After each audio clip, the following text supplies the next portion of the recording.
TV সহ বিভিন্ন social মিডিয়ায় যা দেখা যাচ্ছে, বাংলাদেশে হিন্দুদের অবস্থা খুবই ভয়ঙ্কর। নির্বিচারে নিরহ নিরস্ত সাধারণ হিন্দুদের ওপর বাংলাদেশের পুলিশ নির্বিচারে লাঠিচার্জ অত্যাচার চালিয়ে সনাতনী হিন্দুদের রক্তাক্ত করছে। এমতো অবস্থায় ভারতীয় তথা সমস্ত সনাতনীদের কাছে আহ্বান জানাচ্ছি, আপনারা বাংলাদেশ দূতাবাস ঘেরাও করুন। চিন্ময় প্রভু কুশল স্যার সহ সনাতনীদের উপর মুসলমান তথা বাংলাদেশের পুলিশের নির্মম অত্যাচারের প্রতিবাদ করুন।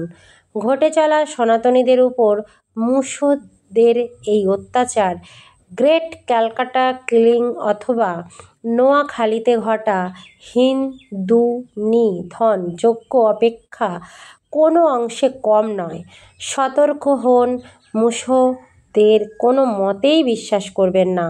মনে রাখবেন, সনাতনীরা শুধু খিচুড়ি খেতে আর পুজো পার্বণে মদ খেয়ে নাচার জন্যই ভিড় করে।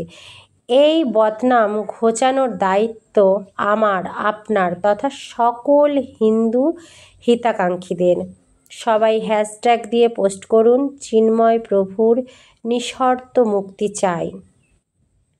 Save Bangladesh Hindus, justice for Chinmoy Das Prabhu, free Chinmoy Krishna প্রভু। জয় শ্রীরাম, জয় কৃষ্ণ, জয় শ্রীকৃষ্ণ, জয় হোক সনাতনের।